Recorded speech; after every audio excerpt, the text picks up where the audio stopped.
আসসালামু আলাইকুম, সবাই কেমন আছেন? আশা করি অনেক ভালো আছেন। তো আজকের ভিডিওটা খুব ইন্টারেস্টিং হবে আমি মনে করি। তো আপনার হয়তো কোনো ছবিকে ব্লার করার জন্য, পিছন সাইড ব্লার করার জন্য, তার ডিএসএলআর এর মতো করার জন্য অনেকগুলো থার্ড পার্টি সফটওয়্যার পেয়ে যাবেন। তাছাড়া আপনি কম্পিউটার ইউজ করতে থাকলে ফটোশপ পেয়ে যাবেন।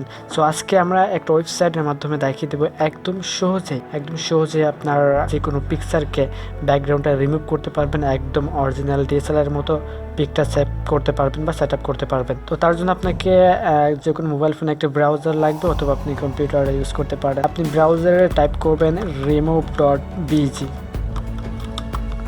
remove.bg লিখলে আপনি এখানে রিমুভ ব্যাকগ্রাউন্ড ফ্রম ইমেজ এটা পেয়ে যাবেন, লিঙ্কটা পেয়ে যাবেন। তাছাড়া আমাদের ডেসক্রিপশন বক্সে এটা লিঙ্ক আছে, সেখান থেকে আপনি জাস্ট ভিজিট করতে পারেন। এখান থেকে আপনার আপলোড ইমেজ থেকে একটা ইমেজ আপলোড করে দিবেন। তো আমি এখান থেকে একটা ইমেজ আপলোড করব। এখানে প্রিপারিং আপলোড নেবে। এখন দেখুন প্রিপারিং আপলোড নেওয়ার সাথে সাথে এখানে অটোমেটিক্যালি পিছনে ব্যাকগ্রাউন্ডটা রিমুভ হয়ে গেছে। আর এখানে দেখতে পারবেন আসল ইমেজটা এখানে দেখাবে, অরিজিনাল ইমেজটা। তো এখন ব্যাকগ্রাউন্ডটা ব্লার করার জন্য কি করতে হবে, এডিটে ক্লিক করতে হবে।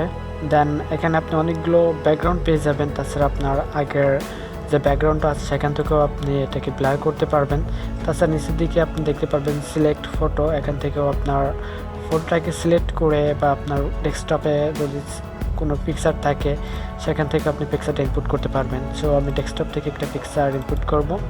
সো এখানে দেখতে পাচ্ছেন আমার পিছন সাইডটা ব্যাকগ্রাউন্ড ব্লার হয়ে গেছে। তাছাড়া আপনি আনব্লার করতে পারবেন এখানে।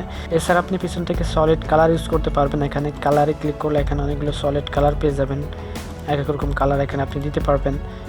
এখান থেকে আবার ফটো ইউজ করতে পারবেন। এখান থেকে দেখতে পারবেন ডিফল্ট অবস্থায় অনেকগুলো ব্যাকগ্রাউন্ড থাকবে, অনেকগুলো ব্যাকগ্রাউন্ড এখান থেকে আপনি দিতে পারবেন। এই ব্লারটা হালকা একটু কম আছে, এই জন্য এই ব্লারটা সিলেক্ট করতে পারবেন। দেন ডাউনলোডে ক্লিক করবেন। দেখুন এখানে অটোমেটিক্যালি ডাউনলোড নিবে, প্রিপারিং ইমেজটা ডাউনলোড এখান থেকে নিবে।